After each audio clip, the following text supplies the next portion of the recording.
I'm sorry, Twilight. Written by the Seven Saviors. Part 2. Chapter 4.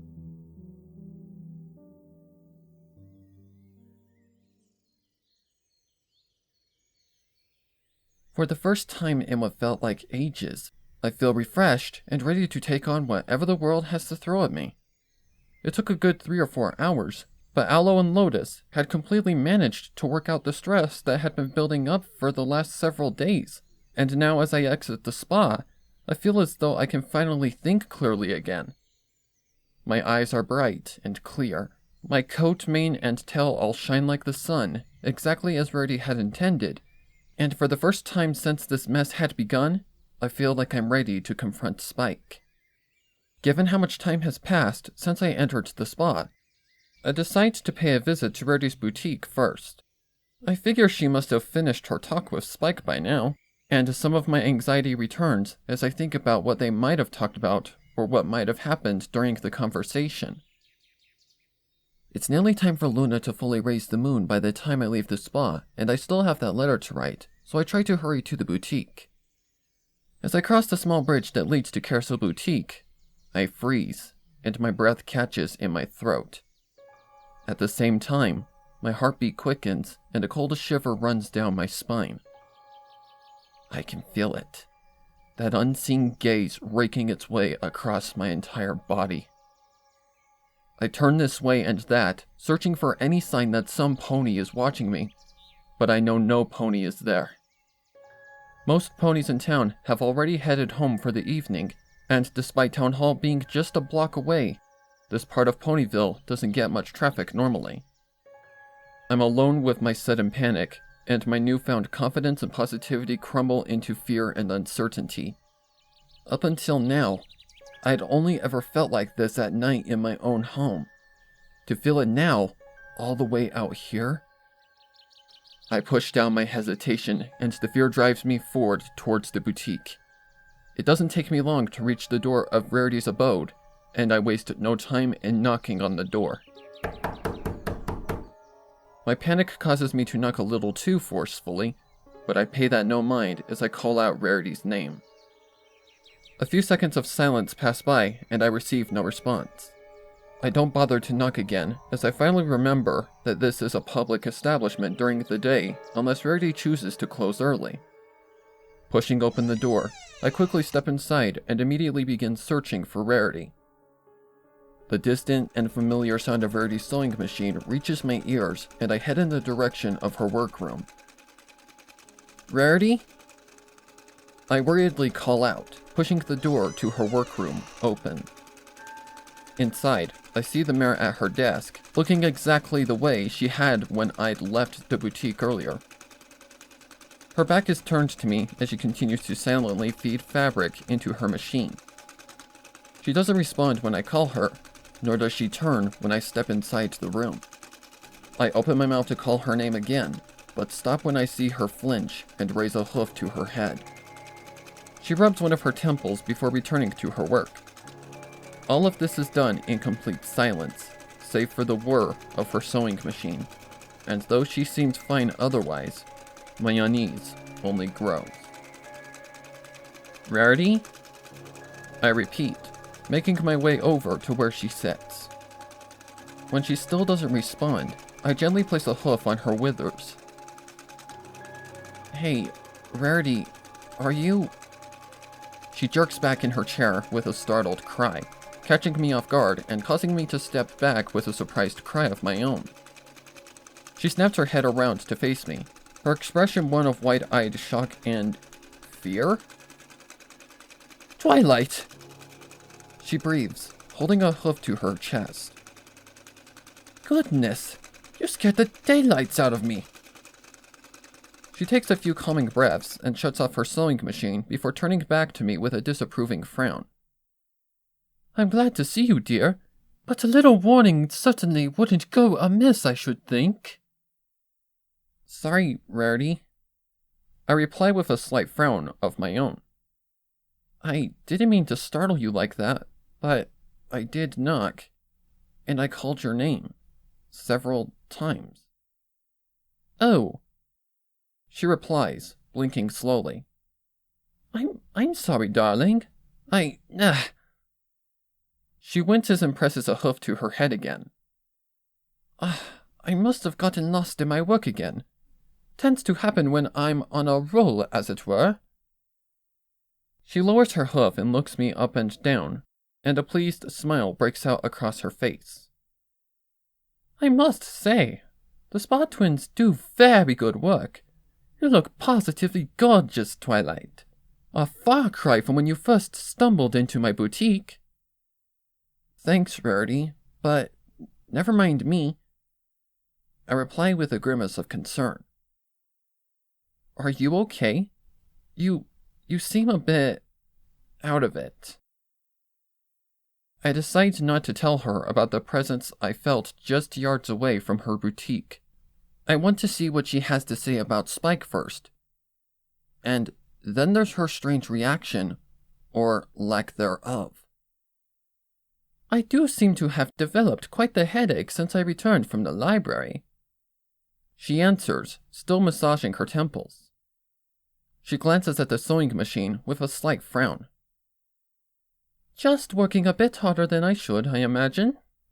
Nothing a little rest and relaxation won't fix, darling. I have my doubts about that, but rather than dwell on her words, I take the opportunity to find out more about what happened with Spike. I know this is a busy season for you, but try not to push yourself so much. I say in an admonishing tone that turns anxious with my next words. But speaking of the library, though, how did things go with Spike? The moment I mention the baby dragon, something in the air shifts, and I feel an invisible, yet familiar weight pressed down on me. The breath is sucked from my lungs, and my mouth goes dry, but Rarity doesn't seem to notice. Her eyes light up, and a bright smile stretches her muzzle wide. Oh, he was just a darling, Twilight. She gushes. Honestly, I'm not sure why you were so worried about him. Sure, he was surly at first, but just as I told you before, all it took were some caring words and a bit of understanding, and he was back to his old, sweet self. Something isn't right. Verity's smile is too wide, her eyes too bright. She sounds like her normal, overly dramatic self, but I can hear something else beneath the surface. Something that isn't her. He feels just terrible about the way he's acted and how he's treated you the last couple of weeks. Rarity continues, unaware of my shallow breaths and slight but uncontrollable shaking. I recommend you two sit down and have a talk once you get home. I'm sure he wants to apologize for everything that's happened. Her smile widens another inch. At the end of the day, he's your faithful assistant, Twilight. And out of all of us girls, he's probably your closest friend. Just talk to him, and you'll see he wants this bit of nastiness between you two to end just as much as you do. Just talk to him, Twilight. I need to leave. As I slowly begin to back away from Rarity, her smile drops into a bemused frown. At the same time, that awful weight lifts from my body, and I feel as though I can breathe properly again. But my mind is already made up. I need to leave. Twilight? Rarity asks, rising from her seat. Is something the matter? Twilight. I shake my head and continue to back away, not giving her an answer. Unable to give her an answer. Twilight, dear, you look like you've seen a ghost. Rarity says, a hint of nervousness creeping into her voice. Your face is horribly pale and you're shaking like a leaf. I'm sorry, Rarity. I have to go. I quickly stammer out. Thanks for everything, but what? Rarity presses, taking a step towards me. Twilight, what's wrong? I need to leave. Rarity calls out my name again, but my horn is already lit, and her cry is cut off as I briefly snap out of existence in a bright magenta-colored flash of light.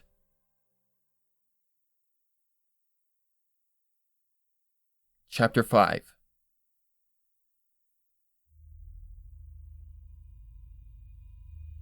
I no longer know what to expect once I arrive at the Golden Oak Library.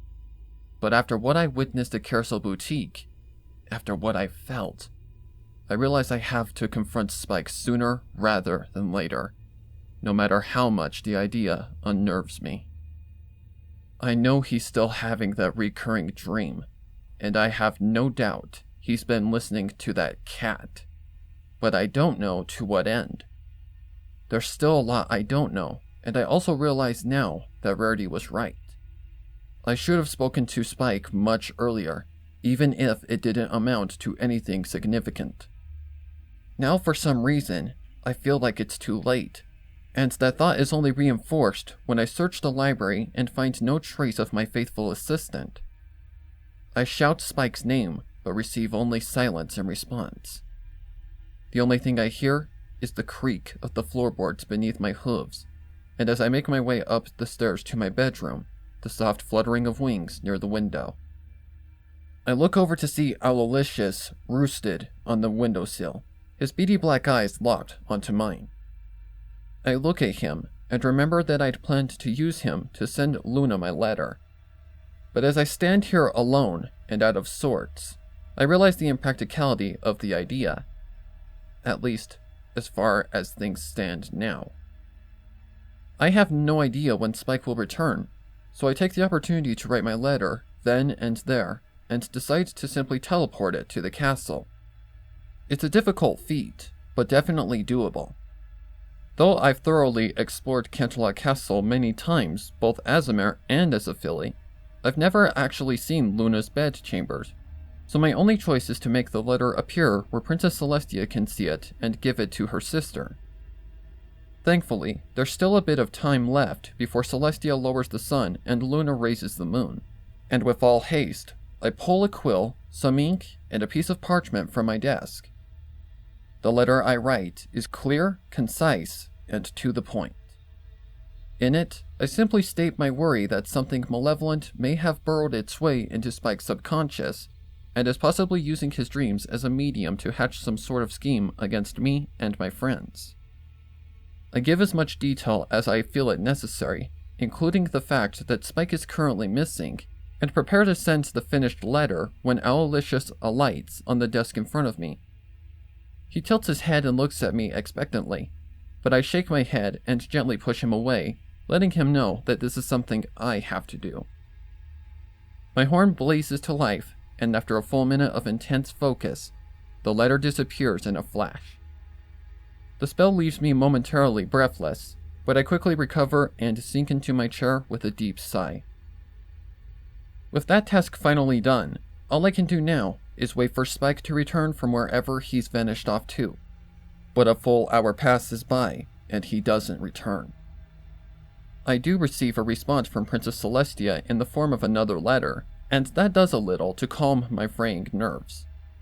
In her letter, she tells me that she's sorry to hear about me and Spike, and that her sister is looking into the matter in her own way. At that last statement, I can only assume she means that Luna is doing some form of research directly within the dream realm. My mind isn't put completely at ease by the response, but I feel the tight knot in my stomach loosen slightly. In the interim, as I wait for the results of Luna's investigation and for Spike to return, I spend more time pondering what this supposed secret that I'm hiding could be. But still, any possible answers elude me. I try, as I always do lately, to ignore the ominous veil that now covers the entire library, but in the silence and solitude, it presses in on me, stronger than before. Again, it becomes harder to breathe, and in my growing fear, I reach out and take Owlicious in my hooves, hoping for some kind of comfort as I hold him close. He turns his head fully around to look at me, but doesn't protest. For a time, I simply sit there in my chair, holding on to my other, more nocturnal assistant, and wait for what feels like an age.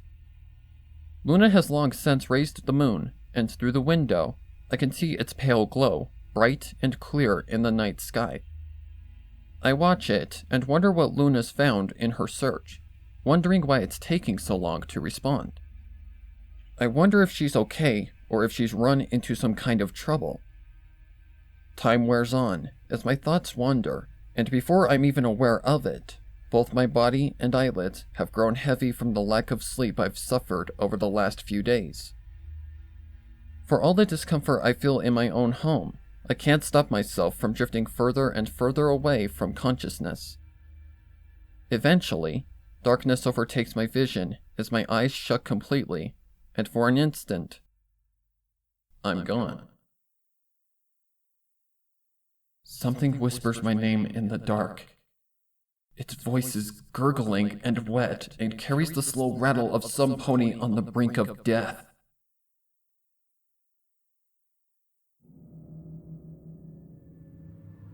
My eyes snap open and adrenaline floods my veins. Every nerve in my body feels electrified and sudden vertigo turns my stomach. I try to fight down nausea as I scan my surroundings, and it doesn't take long for me to notice that something's changed. Namely, that I'd fallen out of my chair at some point, and that Owlicious is nowhere to be seen.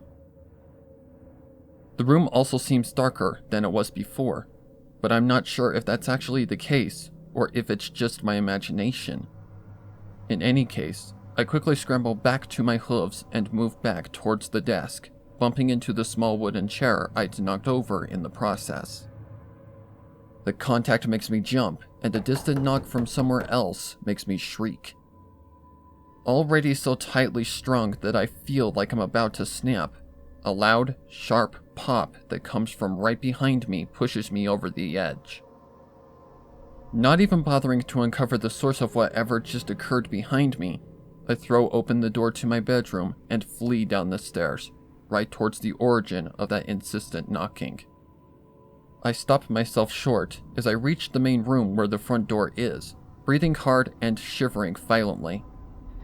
I look from the door to the stairs, my thoughts a jumbled mess, and at a loss for what to do. With my heart pounding against my ribs, I light my horn, and prepare to make a desperate escape via a blind teleport. In my panic, I don't have the wherewithal to think of a specific location, so that's all I can do. Just as I'm about to cast the spell, I hear an anxious and familiar voice just past the door. My eyes widen with recognition, and I let the teleportation spell fizzle out without having sent me anywhere. Twilight? Says the voice, accompanied by another knock. Twilight, dear, are you in there? It's Rarity. Rarity. Relief begins to wash away the fear until I remember what happened earlier today. And with the memory, the relief is replaced with wariness and suspicion.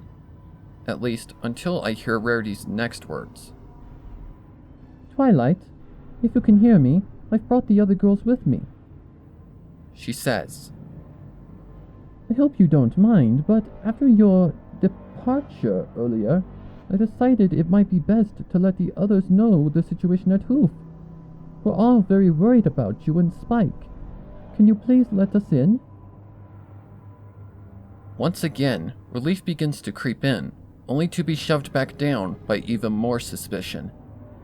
With the way she'd been acting before, I'm not sure if I can trust what she says, so I say nothing and wait to see what she says next.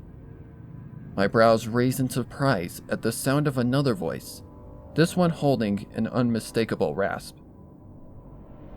Why are we just waiting around out here? It's a library. Let's just go in and find out what's going on. Rainbow Dash. Another voice speaks up in response. It's only a library during the day. Comes the familiar and slightly irritated twang of Applejack. It's private property after hours, just like Rarity's boutique. You know that, Rainbow. What if she's having one of her, you know... There's a brief pause before Rainbow speaks again, this time in a stage whisper.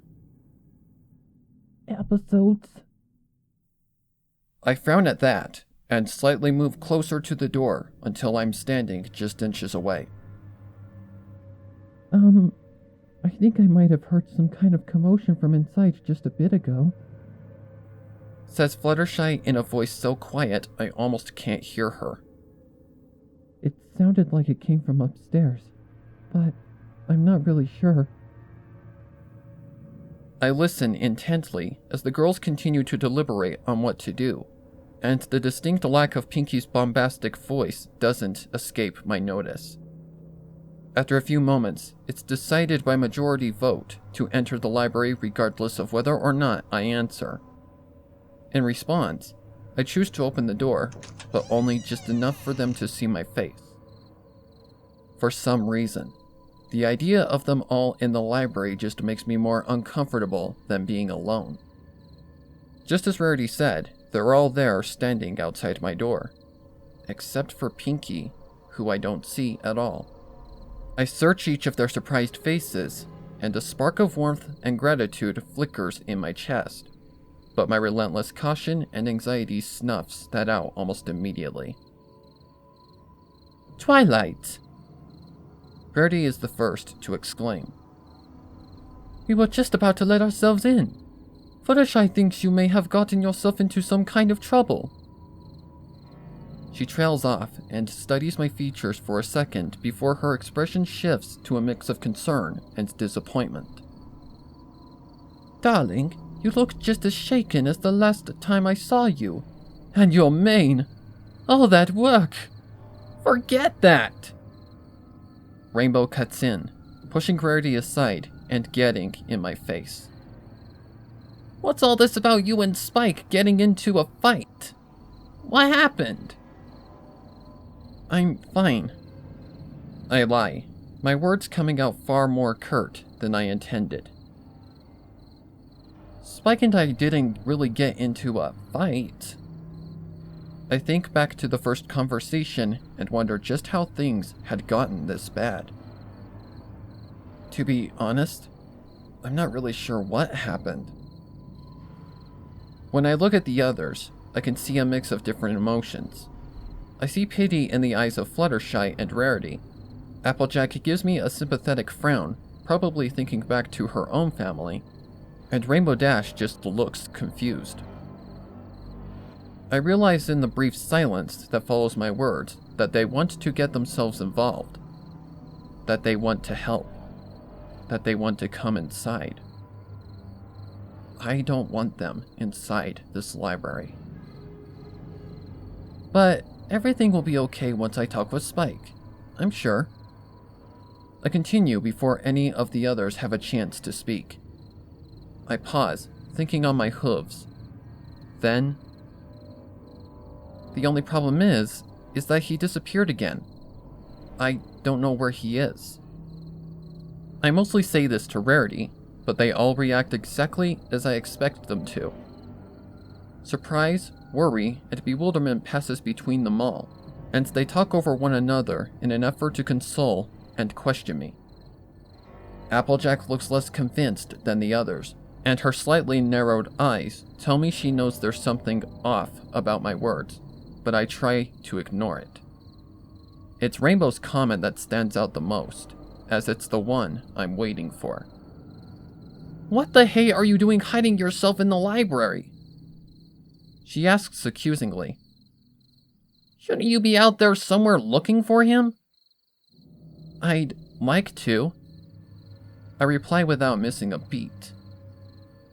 But I think it's better if I stay here and wait for him. He's been out there longer than normal though, and it might be best if I go after all. But I don't want to miss him if he shows up here. My ears perk up and my eyes widen, as though I've suddenly come up with an idea. Do you think you all can search the area for me? Maybe see if you can find out where he went? Of course we will, darling. Rarity answers immediately. I can't imagine where he'd want to go at a time like this, but rest assured, we'll find him. She turns to the others expectantly. Isn't that right, girls? I hate to think he might be out there somewhere lost and alone. Fluttershy replies, bowing her head and giving me that same pitying look as before. Don't worry, Twilight. Like Rarity said, we'll find out where he went and bring him back safe and sound. Thanks, you two. I say with a small smile of gratitude, knowing full well that they probably won't find him. That means a lot. My smile fades as I remember the absence of one particular pony. By the way, where's Pinky? She didn't come with you? Said she had something else to take care of. Something important. Applejack answers, giving me a wary frown. Says she's awful sorry she can't be there for you right now, but she'll make it up to you. Oh. I reply, unsure of what to make of that. Alright then, I guess.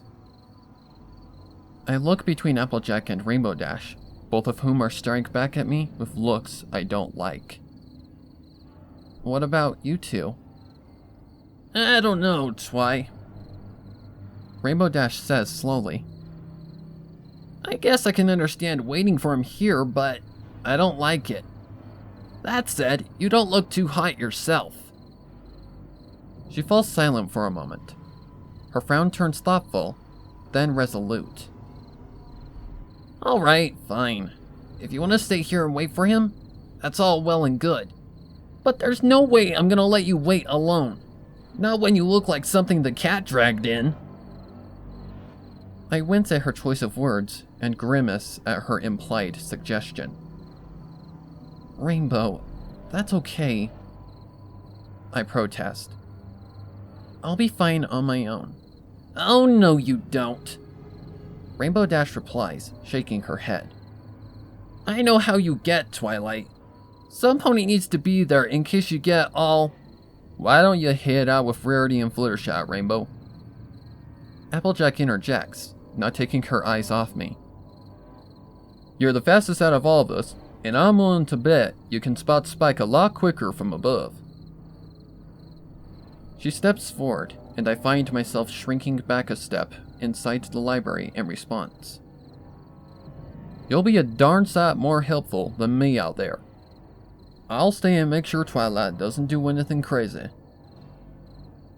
Rainbow looks like she wants to argue, and for a minute I think she's going to, but then she seems to think about it. Another second passes, and she groans irritably before jabbing a hoof in Applejack's direction. Alright, fine. She concedes, flying over to where Rarity and Fluttershy are standing. The two share a worried glance, but Rainbow ignores them and continues speaking to me and Applejack. I'll find Spike and be back before you can blink. And with that, she shoots off into the night sky and vanishes in an instant, leaving a chromatic trail in her wake. After a few more assurances and some well-wishing, Rarity and Fluttershy follow soon after, albeit at much slower but no less urgent pace. That leaves me and Applejack standing alone, me on one side of the doorway and her on the other. We stare at each other in silence for what feels like an eternity, and I feel the nausea return as I look into Applejack's hard green eyes.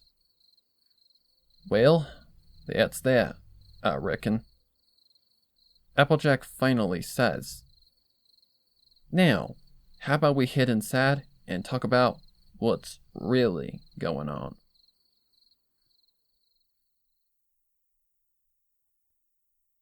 Chapter 6. I wilt under Applejack's stern glare, my ears flattening against my head. I'd known Applejack might know there was more to what I'd said, but I was hoping she'd trust me enough to leave things be. Apparently I was expecting too much, and now she was here in the library's main room, and she wanted answers. Answers that I might not be able to give. Now, I don't want to go placing any blame or throw any accusations around willy-nilly, Applejack says, her expression and tone softened somewhat. I don't know nearly enough about what's going on to do anything like that, but something definitely smells rotten about all of this. She sweeps her eyes over the library's interior. Though there's all manner of objects, various books, and knickknacks on display, the place feels barren, and the entire library is as silent as a grave. Applejack visibly shivers and turns back to me. This place is giving me the willies. She mutters, I don't know how you can stand it, being all alone like this. She focuses that intense gaze back on me. This ain't right, Twilight. What the hey happened here? Rita mentioned something about you and Spike having some kind of fallout, but she was a bit sparse on the details. I stay silent for a second, wondering whether or not I should just tell her. It's not like I know much more than she does at this point. But what would that accomplish, really? What could she possibly do to help? The only one in a position to do anything remotely useful is... Luna! I suddenly cry, remembering that I'd been waiting for her report on the cat creature. I can't believe I almost forgot! My outburst startles Applejack, and she takes a step back, giving me a bewildered look. Luna? She repeats. Well, hey, does Princess Luna have to do with all this? But I've stopped listening to Applejack altogether. My mind goes back to the sound I'd heard just before I fled down the stairs in a panic, and I feel like an idiot once I realize what the sound actually was. Mentally cursing myself for the mindless fear of earlier, I wrap my horn in a magenta glow. But before I can teleport back to my room, Applejack places a firm hoof on my shoulder. Twilight! She growls. Her frustration dulls the country twang in her voice. For book's sake, slow down and tell me what you're on about, Philly. I look at her, and she glares back at me. I begin, swallowing hard and craning my neck around to look back at my bedroom door at the top of the staircase. I feel Applejack press her hoof deeper into my shoulder and whip around to face her again, words quickly spilling out of my mouth before I can stop them. Just give me a few minutes and I'll tell you everything I know. I promise. Applejack opens her mouth, then shuts it again and silently searches my eyes for any kind of deceit. My eyes are wide with desperation and my body is itching with impatience, but I hold her gaze. I don't care whether or not she knows what I know anymore. I don't care if she ends up thinking I'm crazy when I mention the unseen gaze, the cat in Spike's dreams, or whatever that was back at Rarity's boutique. The only thing that matters to me in that moment is the letter waiting for me back in my room. I'm not sure if Applejack is mistaking my desperation for earnestness, but evidently, she's satisfied by whatever she sees.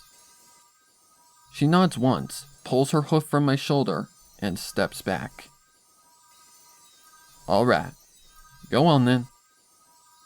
She finally says, her mouth set in a firm line. Do what you gotta do, but I'll be here, and I'll be expecting an explanation when you're done. You hear me? Yes, thank you, Applejack. I reply, letting out a quiet sigh of relief. I was prepared to pinky promise if I had to, but apparently that wasn't going to be necessary this time. I just need to check something, and I'll be right back down. I finally unleashed the teleportation spell I'd been holding on to, and in a flash, I appear at my desk right next to the overturned chair. Sure enough, I see a neatly rolled scroll sitting comfortably amidst the veriest clutter of books, inkwells, used quills, and stray parchment atop the desk. I take the scroll on my magic and practically tear it open before reading over it. Twilight Sparkle, I've done a thorough search of the dream realm and have encountered no such creature as the one you describe in your letter. Furthermore, I cannot see the dreams of your dragon assistant, nor can I sense his presence. Wherever he is, either he is not asleep, or something has hidden both his and their own presence in the dream realm from me. While this is a troubling thought, and while I will continue to look into this situation further, I am afraid I can offer you no more aid at the moment without additional information. Until then, I have more duties I must return to. I bid you good luck in your search, and may the stars guide you and Spike safely through the night. Luna. My heart sinks like a stone into water. I fall to my haunches, my legs numb with disbelief and my eyes still glued to the now useless piece of parchment floating before me. I don't know how much time I spend sitting there staring at the letter, but eventually I let it slip from my magical grasp and gently float to the floor.